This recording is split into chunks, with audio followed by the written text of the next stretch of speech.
All right. Welcome to Omar's Corner, where I share my honest thoughts. Some you might agree with, some you might not. I'm Omar. I'm an entrepreneur, a dog dad, and a runner. So let's just get right into it. Today, I want to highlight 2 episodes from Real AF, episode 901, called How Chaos Builds Real Champions, featuring Ryan Hardwick. And Ryan Hardwick is a professional driver. I mean, the dude's world class. He and his team recently won the 24 hours at Le Mans. The whole episode is really powerful. They talk a lot about the correlations of racing, life, and business. And I was extremely motivated, which is why I wanted to share some of the highlights of this episode. And then the other episode I want to share is Andy and DJ Cruise the Internet, the most recent one, because they talk about 2 really important things that I believe in. Number one, they talk about they talk about how Leah Thomas was just recently, they just took her titles away from swimming. And I personally agree with that. But they also talk about how we got to this place and how important it is for you, the everyday person, to not feel bullied into not standing up for what you know is right. And so those are the 2 things I'm going to talk about. Before I do, let me crack open this First Form energy drink. This is Orange Fury. I just ordered it. It's awesome. It's delicious. You hear that? That's amazing. That's power right there. You can hear me drink power. With that, let's get into the first one. This is, this is episode 901, Real AF. This is Ryan Hardwick talking about racing. And this is before they began prepping and training for the 24 hours of Le Mans. I think they just won. I think it may have been the Daytona, the Rolex 24. I'm not sure, but I'm going to hit play. This part is really powerful. Mechanics are, guys can gather around, and he said, guys, you gotta believe. Like, and he said, I already believe. I already believe we are going to win. We're prepared. We're ready. And we are going to win. And it got everybody pumped up, And we had, out of that, the team made a little sticker right on the back of the bumper. We just put believe. Yeah. And that was kind of our inner mantra, that before you can do anything great, you got to believe. And that all came from Andy. And, the race went up and down again. Now, we had tried to win that race a number of times before this. Oh, yeah. And it was... 4 times before it, And we crossed the finish line. We won. And I was, obviously it's very hectic and all of this. And we were going up to the podium. I checked my phone. Andy had text. He goes, hey, man, I love you, brother. And I want you to know I always believe in you. And one other thing, we're going to win the 24 hours of Le Mans. Immediately, we hadn't even gone to accept the trophy from Daytona. We hadn't done it. And Andy's already telling me, we're going to win the 24 hours of Le Mans. And I'm like, oh, Andy, which started a whole new journey. Because it's kind of heavy and sluggish. Then the car gets super light and nimble, but you have no grip towards the end. The best drivers can achieve a similar lap time all the way across. There's a big parallel in business, and right when the conditions are perfect and everything's fine and you can achieve one result you're in sales in the month of May and you can achieve a good result. Being able to achieve that same result maybe in the month of January, when it's a different trend, this is more difficult and takes a skill set. So there's the only constant is change. Right. And that's for sure in racing and for sure in business. It's just another reason why I love it so much in life. Right. What you can do now doesn't mean you can do it later. And if you really develop the skill set, it is possible. But man, it takes. And the really great championship people actually perform much better when the circumstances are much more difficult. So, dude, the best drivers. Yeah. When it rains, they're great. Everyone talks about Ayrton Senna. No one can ever take that away from us, right? We're in the history books. No, bro, your name is etched in history. Yeah. All those posters like you have in your garage. Yeah, we'll have that. There's going to be a poster of our right. Now. So, Yeah, man, it's hard to put into words, but yeah, it's fucking awesome, dude. Yeah. And you sent me the screenshot. You were like, oh, by the way, from back in however many 3 years ago that we were going to win Lamont. Yeah. You were right again. Yeah, dude. Well, I mean, look, winners win, bro. And it's. I think people think there's a magical element to it, and I don't think that's what it is at all. I think it's being meticulous and relentless towards whatever it is you choose that you want to go towards. And I don't think that success in business or success in racing or obviously there's limitations, a 5'1" person is highly unlikely to be the MVP of the NBA, right?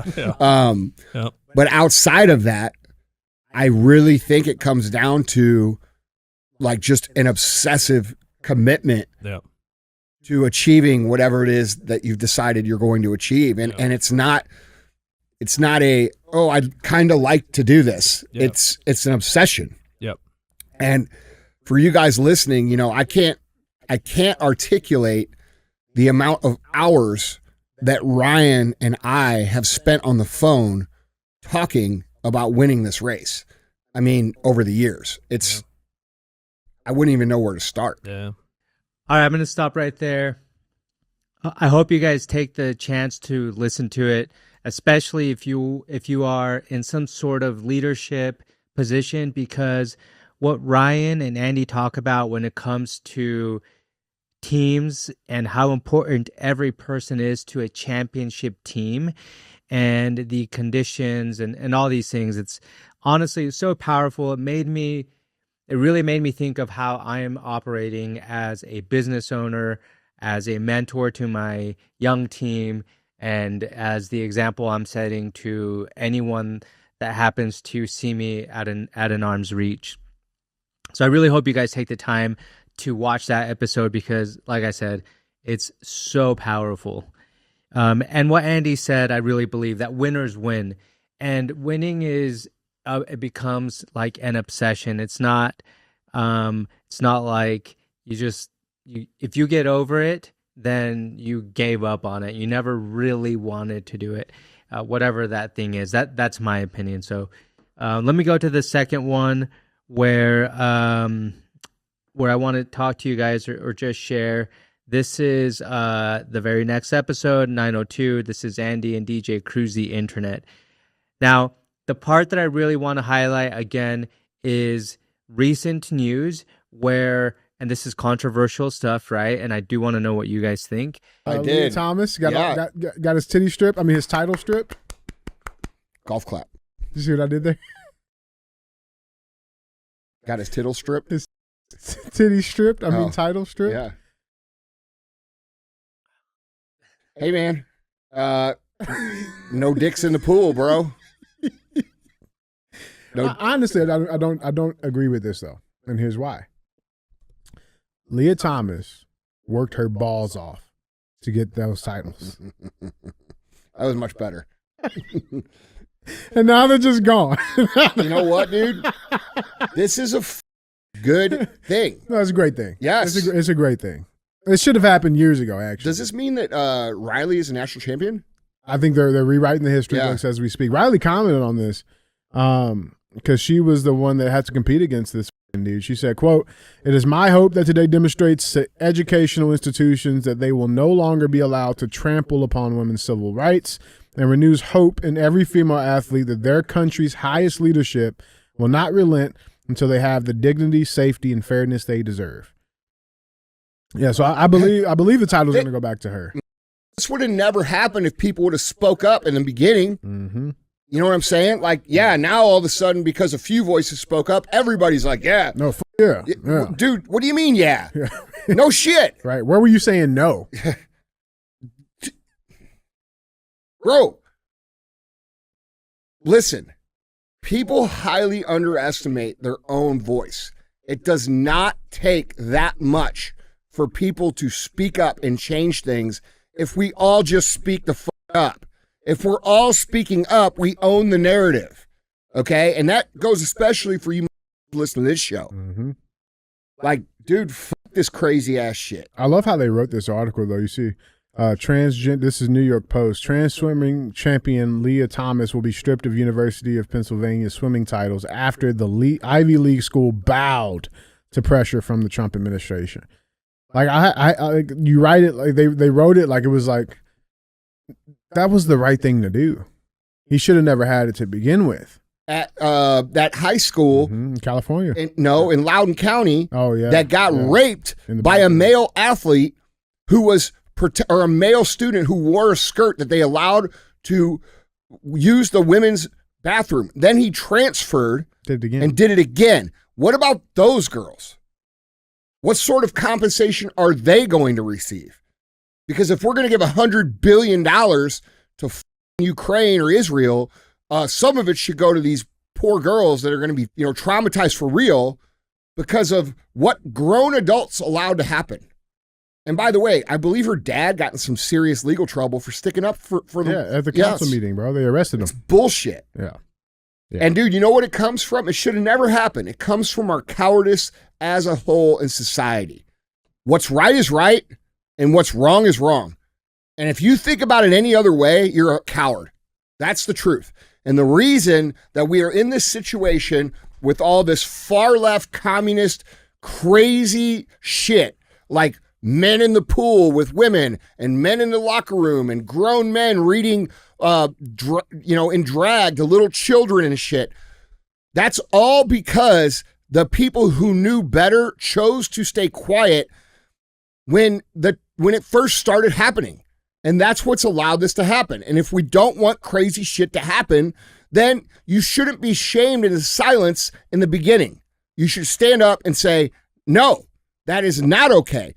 And by the way, I can't really believe that there is a human being that exists in this country or anywhere that believes that a man with a penis can become a woman by cutting it off, that a man with a penis can be the champion of a women's sport, that a man with a penis can be allowed to go into a locker room with other naked women. Like, this is insane shit. So why have people allowed it to begin with? Because the more that we allow this kind of shit to happen, the more this kind of shit will continue to progress further and further and further into crazy world. Mm-hmm. And dude, like, this comes from cowardice. You don't want to get yelled at. You don't want to get told that you're a boomer. You don't want to get told that you're a right-wing Nazi conspiracy nut job at Thanksgiving by your crazy cousin with purple hair and 15 nails in her face. Like, bro. Yeah, I want a peaceful Thanksgiving. Yes. Yeah, okay. Exactly. Yeah, that's what just let her be. Just no, tell her to shut the fuck up. Mm-hmm. Like, if I go back in time and think of my elementary school, junior high, and high school years, the idea of having some of this chaos and whackness going on, like, is incomprehensible.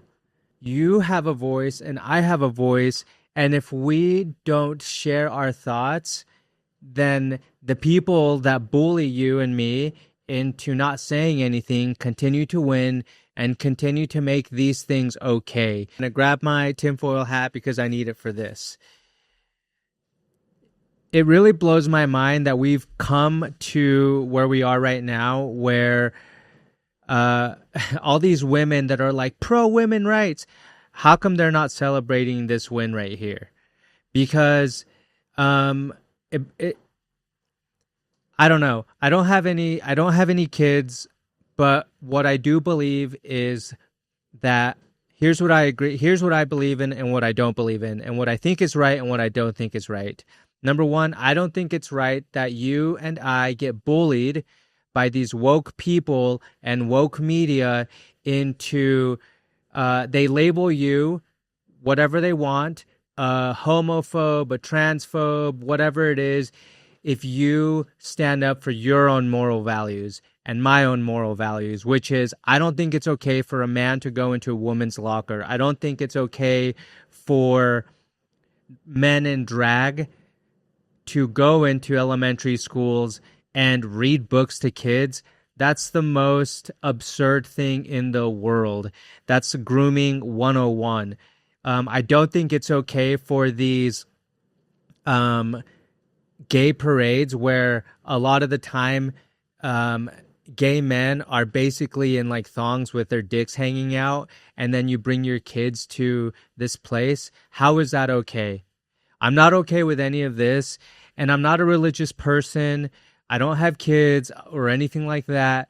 I just believe in what's right and what's wrong and ethical values. I'm pretty confident that around the world, a lot of people would agree in the same mindset. But what's happened is, and this is why I have the tinfoil hat, the more division and confusion that the mainstream media and the people who control the mainstream media, which are like corrupt people on top, the more that they like can create division and chaos, the more that they can control you. That's why when COVID happened, they like controlled everyone. They made everyone like they shamed you into getting vaxxed or not getting vaxxed. They labeled people like me that didn't want to be pushed into something that they didn't necessarily believe in. And now with like not being able to quote unquote define a man or a woman, I think is just crazy. And the new bullies, in my opinion, are these woke kids. And they bully you into like they just bully you into not expressing your opinion, and they just start yelling. And I think the best example, that's why these memes exist of all these liberal people just going crazy, is because when you actually challenge them on what they're doing besides complaining and making themselves a victim, they just like, they lose their freaking minds. And I believe that the more people that agree with, hey, this is right and this is wrong, and we shouldn't be bullied into speaking up, that things like this Leah Thompson thing just won't happen. It's happening all over where high school, and why is it like, and unless I'm only seeing one thing, but why is it only men competing in women's sport? Like, dude, whatever. And I actually think it goes down to the parents. I don't know. I can't say that, but let me take this hat off. I want to know what you guys think. I think it's a win for women, and more women should be celebrating this win, because that's like, I mean, that to me, that's a huge win for women. And if you're ignoring that, I think it's crazy. And I think it's crazy if you're okay with men going into women's bathroom just saying like, hey, I'm a woman now. I think that's a little silly. All right, now the last part, which actually that ties in perfectly to this, is the kind of people that complain not only about the woke culture, but the quote unquote, I mean, I'm still going to do it, the quote unquote inequality, where Andy's reading the comments and someone talks about taxing the billionaires. Let's go to JPA S8M. Tax the billionaires more. Not income tax, stricter capital gain tax. Give the means of production to the people. We've been having some communists in the comments. Tax the billionaires more. Yeah, tax them more. Not income tax, stricter capital gain tax. So what you're saying is, let's just say me, for example. So I started my business in 1999 with $12,000. I slept in the back of the store for 3 years. I made $58,380 the first 10 years of business combined. I lived most of my life in the position of losing everything within a couple weeks, sometimes a day. So what you're saying is if I choose to sell part of that or do a transaction or whatever, that I deserve to give more to you, who has done none of that work the entire time. In fact, you never even sent me a card. You never thanked me. You never, where were you this entire time? See, the entitlement in this country has gotten way the f out of control. All right? Just because you made decisions and I made different decisions does not earn you the right to have any of the shit that I have. Now, I choose to give a tremendous amount of money to different charitable causes and to do good things with that money. But I shouldn't be forced to do that. We live in a capitalist country. That is the basis, and that is the best system. Every system that's ever created the most amount of success and prosperity has been privately owned capitalist systems. It is not communism. It is not socialism. You deserve nothing because you did nothing. And I was talking about this with one of my friends yesterday. It used to be when I grew up, I was told and taught, if you don't work hard, bro, you don't have a chance. You don't even have a chance. You don't have a chance. You have to work hard or you're not going to have shit. That's what I was told my whole life. All right. And I'm very thankful for that lesson. However, we have now shifted that talk track and people don't teach their kids that anymore. And I bet this person was brought up, probably taught very little about hard work, and probably had people saying things like this in their household. Fuck that guy. The only way you can get that far ahead is by f***ing everybody over. But see, that's untrue as well. And I'm going to explain why. Fast forward over here. In today's economy, the only way to truly, I'm not doing shit, and they do what's called the Atlas Shrug. They say, and there's a whole book about this called Atlas Shrugged. But it's where the producers, this is part of communist ideology, it's where the producers say, it's not worth producing anymore. And that is what this person is saying is not only unfair, it will hurt the working class more than anything. They'll say, well, what about they're so greedy. Well, if they are that greedy, you know what they're going to do? They're going to scale their company. You know what scaling their company takes? More jobs. Okay, so your ignorance to how things really work shows through this comment, and maybe you should shut the up.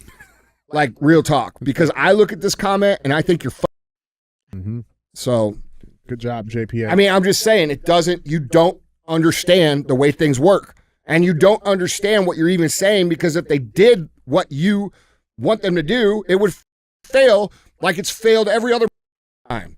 Okay, I'm going to stop right there. Comment right here just made me think of when I was in my 20s.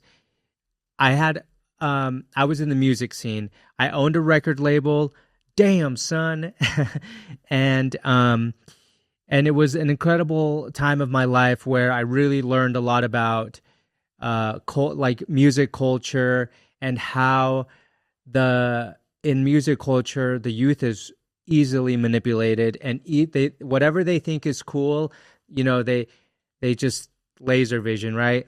And my problem with this culture, especially now that I'm 39, I look back and it doesn't really create a lot of winners and contributors to society. It actually creates a lot of people that are either chasing the next party or trying to become the next big name. But in the middle of them trying to do this, they're making a lot of bad life choices and making themselves into a victim. And then you're either like me, 39-year-old trying to contribute and level up in life, or you're still a 39-year-old dude going to the parties, to the weekend benders. Hey, dude, come see my DJ set this weekend. And you're still trying, you haven't really moved forward in life. I find that this type of group tends to be more of the complainers. They complain about what could have been, what they didn't get, what they're entitled to. They look at and this is from personal experience. Until I changed my way of thinking, this is the way that I thought. And it's because misery likes company. If you see someone that you went to high school with or college with, and they're like just absolutely crushing it, not just crushing it in the sense of you see their Instagram and you're like, oh, it looks like they're crushing it, but someone that you legitimately know is crushing it. It could be a family member. If you're not crushing it in life, you're going to become jealous and you're going to want to talk shit. And what happens is you're left with two choices. Choice number one, do something about it, make better choices and improve your life because it's your choices dictate your outcome. Number two, you could be jealous, bitch about it, bitch about that person and never do anything, but just continue to talk trash on why people get ahead and you don't get ahead. And this comment right here from Andy from this episode, this is the problem I think with a lot of today's culture and youth. If you think you're entitled to someone else's hard work and success, my friend, you're totally wrong. Look, bottom line is this. People that want something that they didn't earn are out of their mind. If you want more money, you need to develop the skills to earn that money. If you want more out of life, then you need to make the choices to get more out of life. Because complaining about it or waiting for a handout is not going to happen. And so I have a big problem with that. And I find that a lot of the youth, now I've become the old guy, but I've become the old guy that wants to set a good example for the younger generation that doesn't have a good example to look up to. These protests, they were talking about a lot of these young Hispanic kids not having good examples or father figures or whatever to look up to. Well, hopefully one of these kids will see this video and see a Hispanic guy who has been in the music industry, has been in the footwear industry, has been interviewed by Andy Frisella, the guy that I just talked about right here, and I own my own company. A regular dude just trying to get after it and contribute to society. I think that's the kind of example more of us should be, and not the example of, pointing the finger as to why you can't get ahead or why other people are. So with that, that's Omar's Corner. If you enjoyed it, it would mean the world to me if you left a comment or if you liked it or if you shared it. And if you hated it, hey, thanks for watching anyway. Cheers.